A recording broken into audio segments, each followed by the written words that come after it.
আপনি এই স্কুলগুলো কেন দিয়েছিলেন? বৈধ ভোটার যতক্ষণ না লিস্টে উঠবে ততক্ষণ আন্দোলন জারি থাকবে।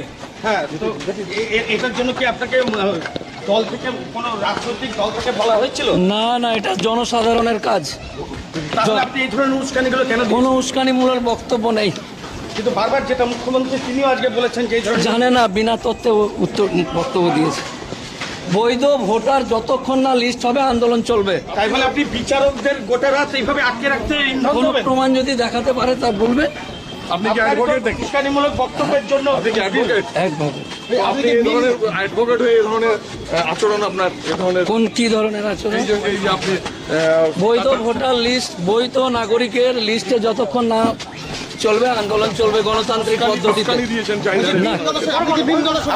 না না না, কোনো দলের সাথে আমি না।